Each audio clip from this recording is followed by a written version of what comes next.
But screw it, okay? That's a better word. Screw it, okay? Do what you can to then find a way to survive, okay? And then now, if you have to become a life coach to make ends meet, do it, okay? Go train, open up your own practice, heal people. Okay, you cannot sit around and wait for whoever to come and save you. Do what you can do to survive, because at the end of the day, you have to look out for yourself. Nobody else will.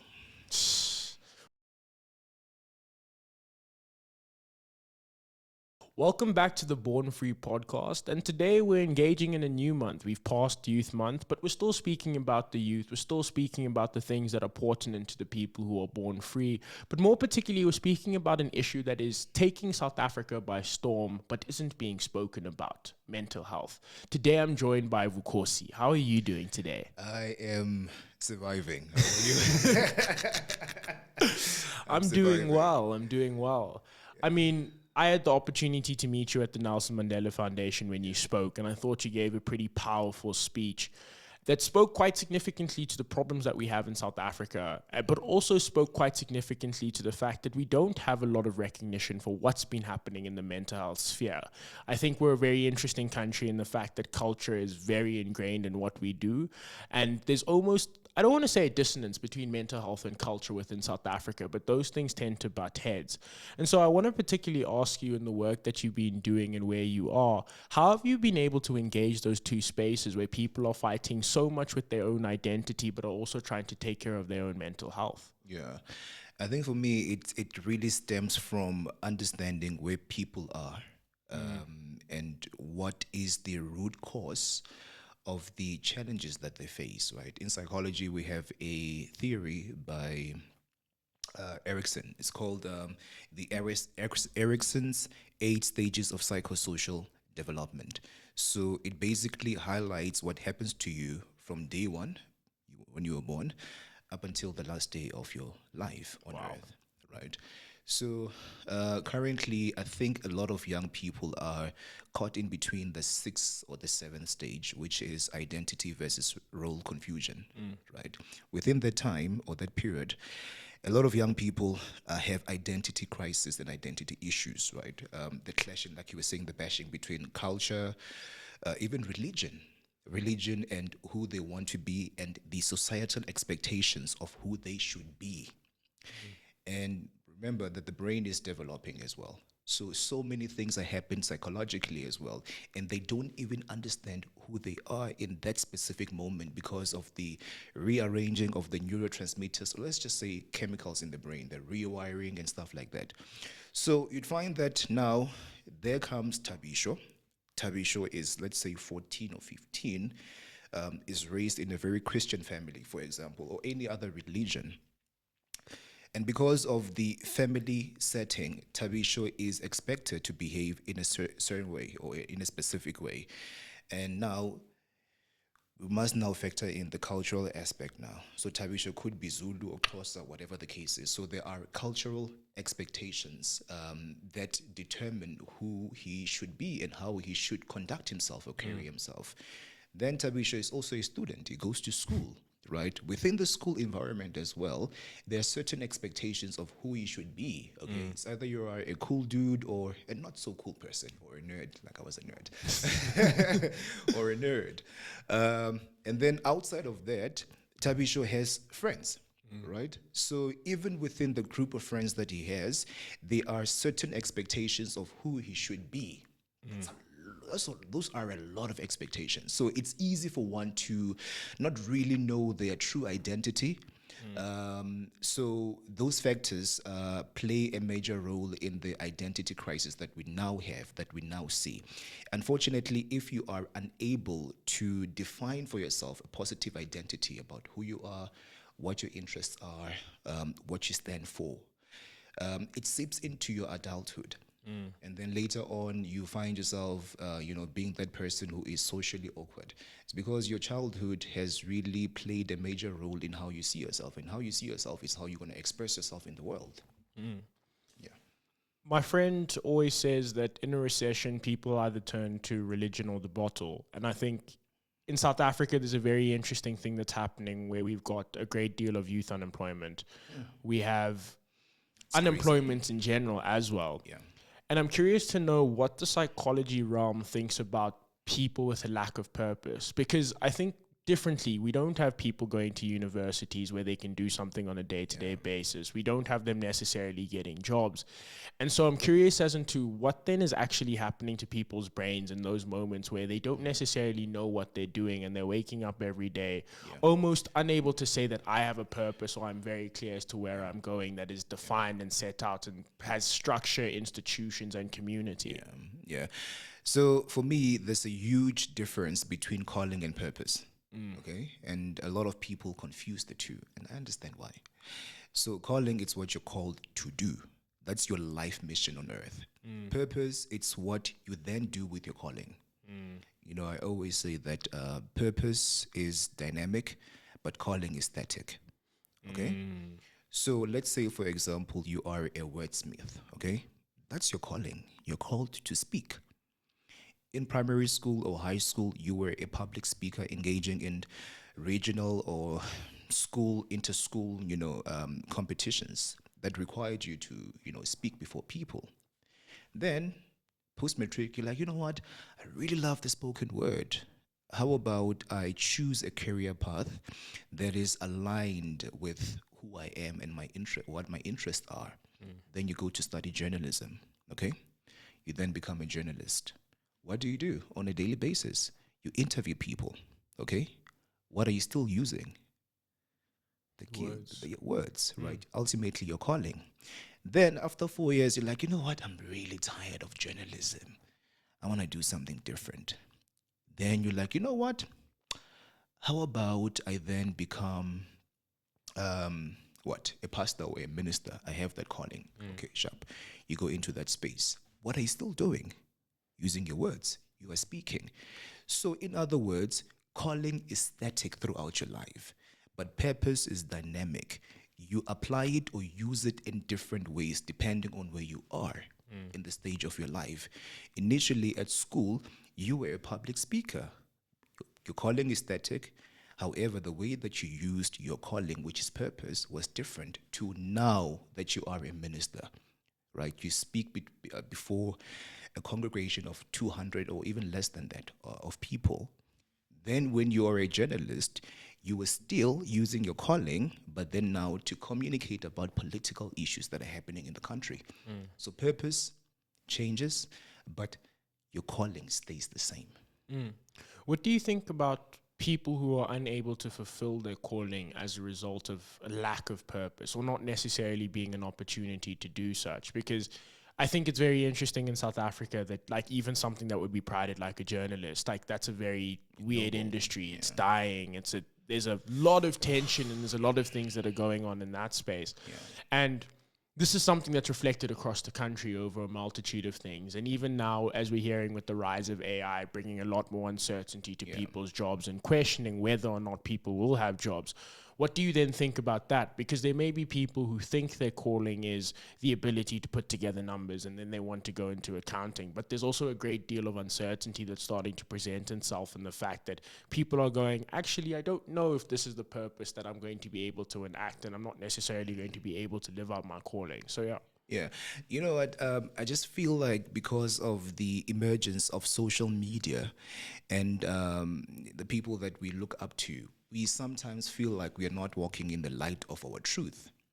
And, that causes a lot of anxiety. Like, you know what, maybe I need to do something that is different, something that will be socially relatable and likable as well. Then you shift away from walking the journey of your life that you're called to walk. You know what, I love this mantra. I live by it. Own race, own pace, in your own way. That's what I do, right?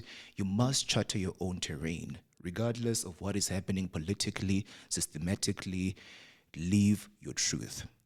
People feel like they're not living their truth or expressing their calling, mainly because they are comparing themselves to other people that are prominent in whatever space.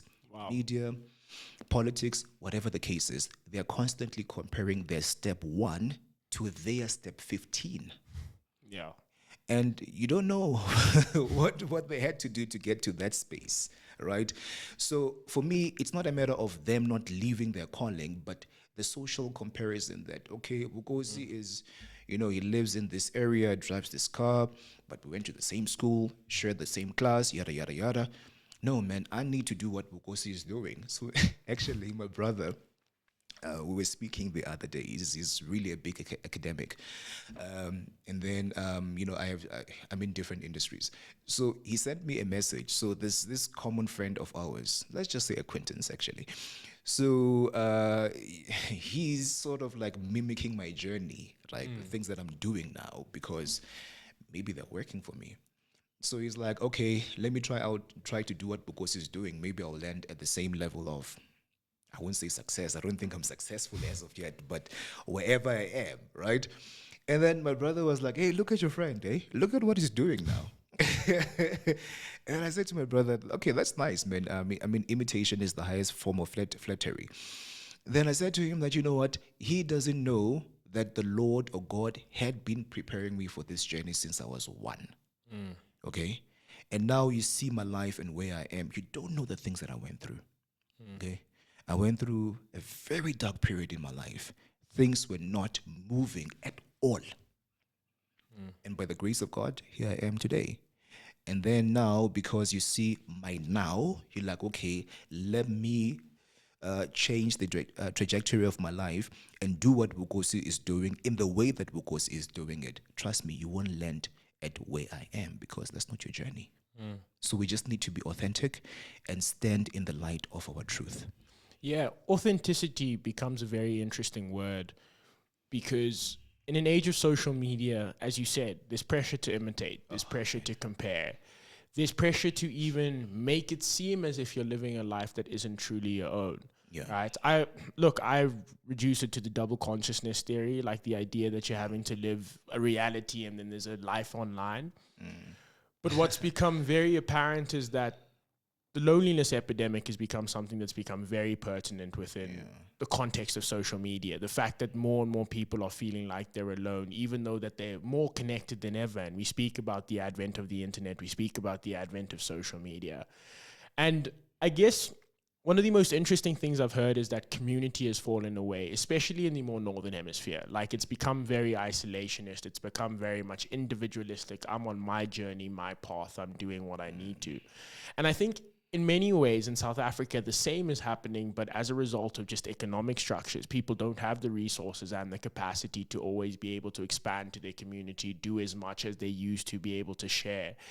And I'm curious to know, what do you think of the importance of community and how do you think social media is stripping that away from us? Because I think differently, where back in the day, at least you used to hear of the adults would tell the children what the journey is, and they would be able to understand that this is a process. It's not something that's meant to happen overnight. You should have more resilience. You should work through it. There was a lot more appreciation for the fact that you were on a journey.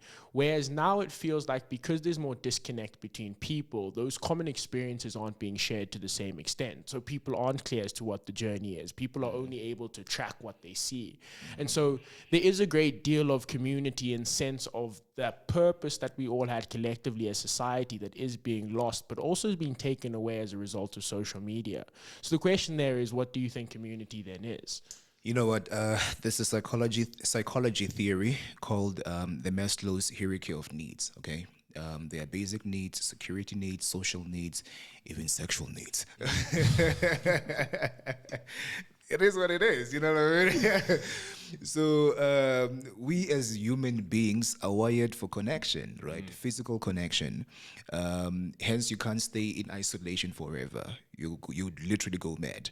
So now, because of the emergence of social media and social media online community, it's still a community. But the rules are a little bit different as opposed to our immediate community or our nuclear community.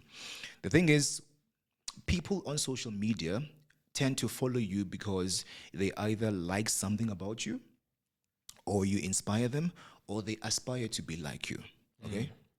Then now, with your normal nuclear community, you are in that space because number one of geographical location, right? You're born in Joburg, in the north of Joburg, therefore your neighbor is Mrs. Marie, and then whoever else. And because of that, you then have to find a way to tolerate some of the people in that community.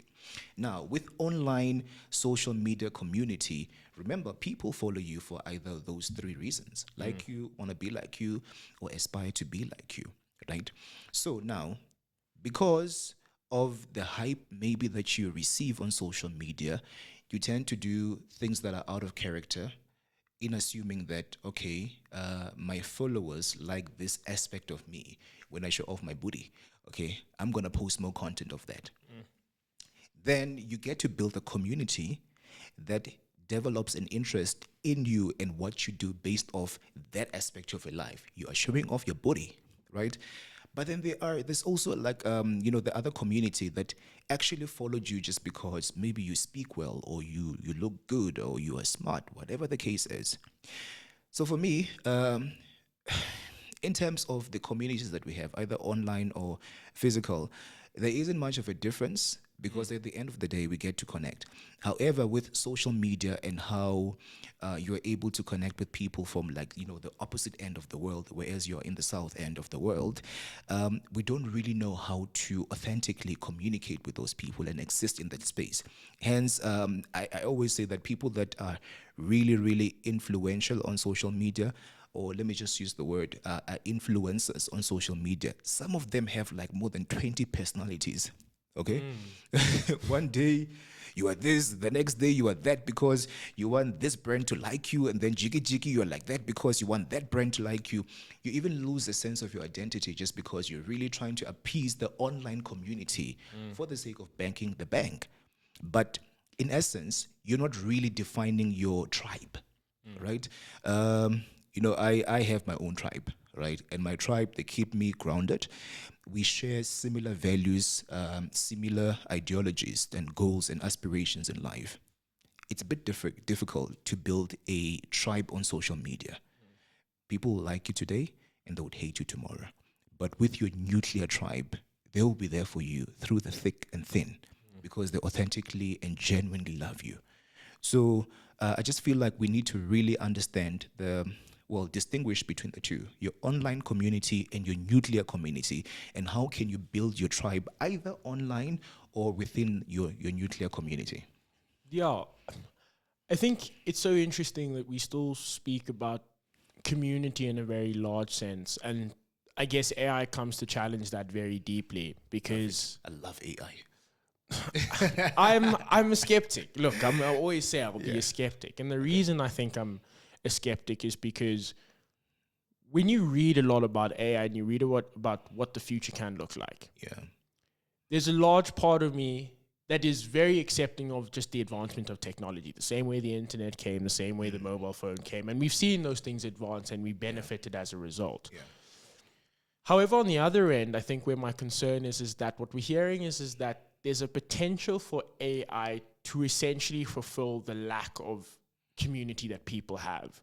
And there's an inability for them to necessarily learn how to socialize with the outer world. So even if you think more so of younger generations who have major socialization issues that are being spoken about quite significantly, the fact that people aren't dating as much, the fact that people don't even engage. Yeah, I mean, there was an interesting Vox study that they wrote about how young people are engaged in less relationships, and the framing around it was on the basis that there's now more stages to a relationship than there ever been have before. Okay. So now there's a talking stage, and then there's like, before I'm dating you, but we're not dating, but we're past the talking stage, mara, we're exclusive, and then there's the dating. And that adds a lot more obstacles, barriers to what's happening. But also what then ends up happening as well, which is something that I've also read, is that people have become a lot more selective in terms of what they want in a partner. So now it's no longer just I'm looking for someone who interests me, or I'm looking for someone who may be doing the same thing as me. That list is now growing larger and larger, making the criteria for a person smaller and smaller. And that is as a result of social media, which makes us believe that we can more or less select who we want as a partner. But here comes AI, which is able to holistically fulfill what you want and need. It's going to learn you every single day. It's going to know what you like saying. It's going to know what you like speaking about.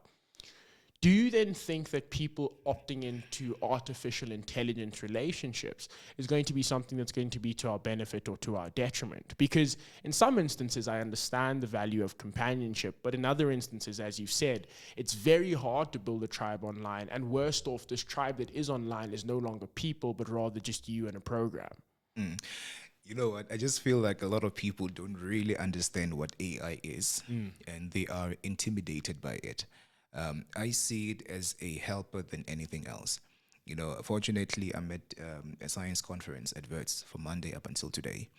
And I had a conversation yesterday with Prof. Bruce Milado.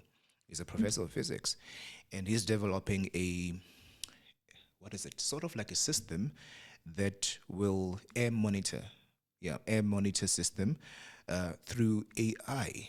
Okay, I was really fascinated by that innovation. Then I asked him, Prof, what's your view on AI? Because here you are, people see AI as, hey, this thing that came to steal our jobs and disrupt our way of being. But you found a way to make use of AI to benefit and help you build this innovative, transformative, technological tool that is absolutely necessary for the healthcare system in South Africa. And then he said to me that, you know what, we don't understand AI, okay? Ethics are important, right, when you make use of AI. With each and every single revolution, okay? Now we are in the fourth industrial revolution. With each and every single one of the revolutions that we had from the first to this one, there were skeptics and there were people that were intimidated by the advancement of that revolution. But that is just how human beings are built, okay? Our default response system is fear, negativity, then optimism, and curiosity. Let's say, for example, you're walking somewhere by the streets here. Then a dog is barking at you. What is your first response system? What do you do first? Flight or flight, what? You know what I mean? Like, this dog, it's going to bite me. Bah! Right, you run. But number two, that dog is inside like the yard, okay? And there's a barricade there. It's highly impossible for it to chase after you or even bite you. But automatically, you would run away. Why? Because we as human beings are wired to be more reactive than responsive. So we react before we respond. And that is what is happening to AI. Oh my God, AI is killing ABCD industries. Oh, it's our enemy. No. Ethics are central to AI. Okay. Obviously, in academia, you can't use AI all the time to write your assignments, but it's okay for you to just go in there and ask it questions about whatever thing that you are researching on. It would take me about 4 hours to gather different scholars' train of thoughts about a specific module in psychology or physics, whatever the case is, on Google. I would have to go to that source, and that source. But with AI, boom, one-stop shop, done. I get everything there. So for me, ethics are important.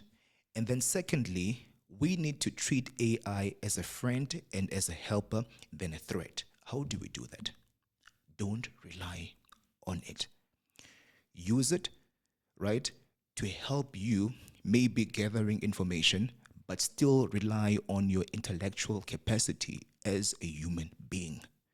So you mentioned something quite interesting about dating and I don't see it as necessarily a bad thing. Okay. In the sense that we must also factor in the evolution of life. We are evolving as people. You know what? I love this quote that if you're not growing, you are dying. Okay? So now, as per the evolution of life, obviously, as a person, when you grow into the world, you are exposed to different things, different cultures, different people, and your prism of life expands. Yeah. Okay? And then your perspective of life expands, and your expectations on what an ideal partner is to you will also evolve. So when you then use AI, let's say, for example, to try and understand the different personality traits that are out there, okay? Like, okay, please explain what a type A, personality is. Type B, whatever the case is, it really helps you to make an informed decision about the person that you let into your space, romantically or otherwise. Because now you are more aware of the different personality traits that are out there in the world. So for me, it's not really a bad thing. It's here to help us, but ethics are central to it, and not being reliant on it is super, super important. I think around ethics, it's always an interesting conversation when it comes to AI, because I think if you're in the media space, like you sit on both ends. There's a part of you that wants to use it. There's a part of you that thinks it's ethically abhorrent. And not because, like, I'm not necessarily saying that AI is bad. I think it's actually very efficient and its utilization is pretty great. However, the concern with AI is that you're not always sure about the work that you're citing, or you're not always sure about where it's getting its information. And can tell you now, we've seen those improvements. But it's the same thing that kind of took place in social media, where there was this wave of mental health, wave of mindfulness that kind of just dominated. Yeah. And it lacked the depth and understanding and the nuance about how to utilize it. And so I think, yes, when it's academics using AI, the concern is completely reduced, because then the understanding is that they're using it as a means of speeding up a process. They're not necessarily obfuscating the process completely to AI. But on the other end, part of me has the concern that there is a lot of people who are now starting to use AI to make those decisions on their behalf. Yeah. So even when you are asking AI, what dating type should I look for? That conversation already then means that AI is going to funnel what dating type you should look for. And they're going to say, well, there's probably a range. These people exist in the range. But some part of the human experience was the walking outside and meeting someone for the first time, learning the things you liked and you didn't like about them. It's very different if now it's no longer a relationship between two people, but it's a relationship between two people and their AIs. Because who's making the decision then? And I think that's always where it's a very interesting one, because I think even to the extent of like the psychology realm, the science realm, one of the biggest things I feel like is going to be a detriment of AI, even though it's been extremely beneficial, is the simplification of very complex ideas. So even on TikTok, when people used to get those ADHD things, where it's like, you have ADHD if you have these 5 signs, and everyone goes, I have these 5 signs and I've got ADHD, or you have depression if you have these 5 signs. It almost becomes an extreme simplification of very, very complex issues, which require a great deal of understanding, a great deal of learning. And so where I do see the benefit is there not always the risk of people will then start self-diagnosing themselves. People will start then deciding for themselves that actually I'm the best informed person, when in reality, when they're asking AI, they're asking without the knowledge and without the background to say that I actually know what I am talking about. But that has always been there. It has always been there. For example, Dr. Google. Okay, doctors used to complain about Dr. Google. Okay, jiggy, you got a sore throat, headache, back pain. Google, okay, I have ABCD signs. What's my diagnosis? Google will tell you that you have TB. Then you go to your GP. Hey, doctor, I think I have TB. Okay, why? Because I have I'm presenting ABCDE signs. And then who diagnosed you? I went on Google. Okay? We are still doing the same thing using AI technologies. Grok and ChatGPT, those are the most prominent. Those two systems. How is it different from what we had been doing throughout with Dr. Google? Okay? It's just that now, like I said, we are wired to respond negatively and be pessimistic than optimistic as people. These tools have always been there. This human behavior has always been there from day one. It's just that now I think people have a thing against AI because to some degree it's making a few other industries or job industries a bit obsolete. Yes. So maybe that's why that's why they're skeptical. It's because, hey man, why hire a writer now if I can use these online tools to edit my paper for me and stuff like that. That's why, because it's threatening something that is near and dear to them. But we have always been behaving this way. It's just that now with AI, it's a bit more, it's called artificial intelligence. It's more intelligent in terms of gathering information and presenting to you what you were searching for, unlike your Google and stuff like that. And the relationship thing, I love that so much. For me, Khumo, it's sharp. AI has made you aware of maybe the things that maybe you were not really aware of. We have three layers of the brain. We have the conscious mind, the unconscious mind, and the subconscious mind. The conscious mind only contributes about 7 to 10% of your whole total brain capacity. Then we have the unconscious mind, which constitutes about 30%, 30 to 40%. Then we have the subconscious mind, 60 to 70%. Okay. So what we know about ourselves, about life, where we live, the food that we like, our dating criteria, all of that information is within our conscious mind. Okay. Our behaviors. Somebody would say to you that, Khumo, when now you have anger issues. Like, me, anger issues? What do you mean? I'm always happy. I love people. You're not really aware of that or conscious of that behavior because it's trapped in your unconscious mind. So most of our behavior is as a result of the unconscious mind. Then, of course, we have the subconscious mind. Dreams, aspirations, the deeper layers of our behavior, they are within that facet of our brain. Okay. So now when you then use AI to dig a bit deeper in understanding human behavior based on the information that is there, you then become aware of certain aspect of human behavior that you are not really exposed to. And because of that, your pool of resources in terms of your criteria in a partner, it expands. Because now you're really made aware of the unconscious behavior that people present. Okay, for example, you could use AI to research on I won't really get too technical, but let's say the different driving forces or motivational forces that people that are incremental in us making decisions. Okay, then it would say ABCD theories. You now become aware of that. Same thing as when you go to school, for example. Okay, in grade 1, you would learn about 1 plus 1. You go to university or high school, solve for X, university, integration and differentiation. It's still mathematics, but now it's a bit more enriched. And because now you know better, you're able to do better. However, it is absolutely wrong for you to use AI to self-diagnose. Okay, and also box other people and their character to say that according to AI, if you talk too much, therefore you have what disorder. No, don't do that. Just enrich your pool of knowledge so that you can make better decisions about yourself, for yourself as well. Because now, the more that you read is the more that you become aware and you become one with life. And when you become one with life, you're able to make sober decisions about things that are important to you. Maya Angelou said, when you know better, you do better. And I would add to say that you then become better.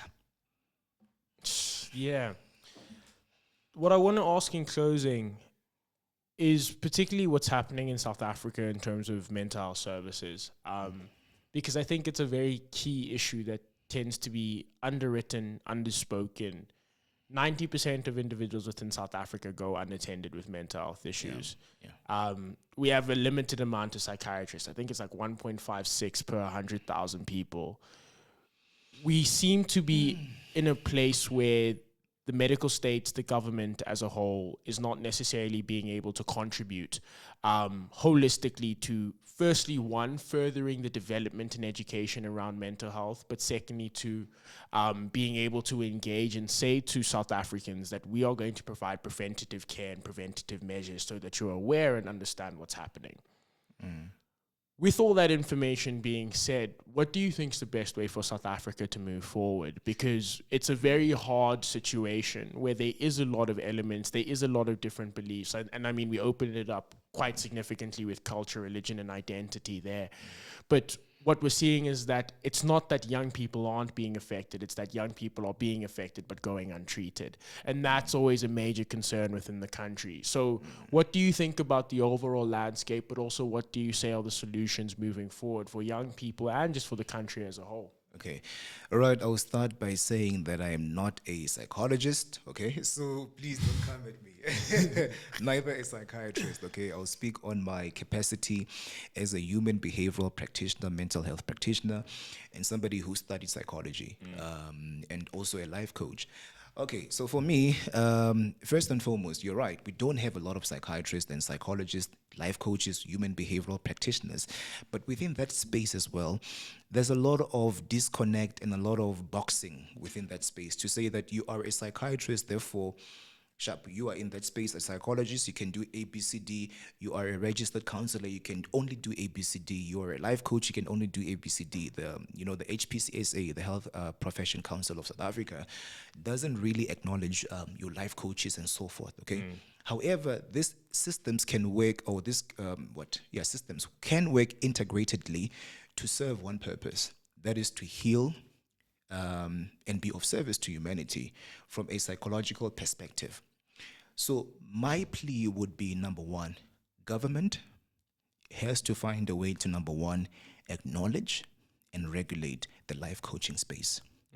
You mentioned something so important earlier on when you said that all of the sudden on social media, TikTok specifically, everybody was a psychologist. When you behave like this, hey, you're depressed, yada yada yada yada, which is wrong. Okay. Why is that happening? Because now we have a lot of psychology graduates with an honors. You can't be a psychologist if you don't have a master's degree. With an honors degree, some even with an undergrad degree. However, each university in this country can only admit about 6 people per year. Jeez. Okay, for the master's psychology program. How many applicants do they have? Hundreds of thousands. Okay, and then now, so imagine UP6, VET6, SMU5, UCT3. What's going to happen to the thousands and thousands and thousands of psychology graduates? They can't even get into that space. However, they do have the skill. They just need a master's degree for them to practice within that space. So government has to find a way. Honestly, they have to find a way to open up the space. If they need to pump more funds into higher educational institutions to support and intake more, psychology master students, so be it. If now they need to relax the regulations, right, to allow life coaches into that space, allow more NLP practitioners into that space, allow more registered counselors into that space, so be it. The thing is, we have a crisis. They are aware of it. Trust me, they're very much aware of it. Hence now on TV, hey, jiggy jiggy mental health, radio, jiggy jiggy mental health. But what are they doing to change the root or find a solution to the root cause of the problem? There aren't many spots available for people to then go into that specialty. How do we move forward? Okay, I don't mean to be controversial, but you know what I mean. Say what I need to say. Do what you can for yourself. Okay? So if you are a psychology honors graduate, you are sitting at home with your honors degree, you try to apply for the master's program, the registered counselor program for 5 years. I have a friend actually, Khumo, it's bad. She graduated with an honors degree in 2017. We are in 2025 now. She has been applying each and every single year to get into the master's program. No ways. Since 2017. And she tried every university locally. Every single year, not every year, but maybe some years, she would go to an interview and then jiggy, she doesn't make it. Kanjan. So there she is right now, depressed. She is equipped with the knowledge to do, on what to do if maybe she presents with whatever symptoms of depression, yada, yada, yada. She knows what to do, but still she is depressed because of her current reality. But screw it, okay? That's a better word. Screw it, okay? Do what you can to then find a way to survive, okay? Yeah. And then now, if you have to become a life coach to make ends meet, do it, okay? Go train, open up your own practice, heal people. Okay, you cannot sit around and wait for whoever to come and save you. Do what you can do to survive, because at the end of the day, at the end of the day, you have to look out for yourself. Nobody else will. Well, we're going to end it there. I want to say thank you very much for this conversation. Thank you for what you do, because I think that's always an important thing. I think to Born Free listeners, it's been said, I think it's important that we take care of each other. It's important that we find our community, we find ourselves. And more importantly, we ask our government to take care of our own mental health. As always, this has been Born Free. Thank you very much.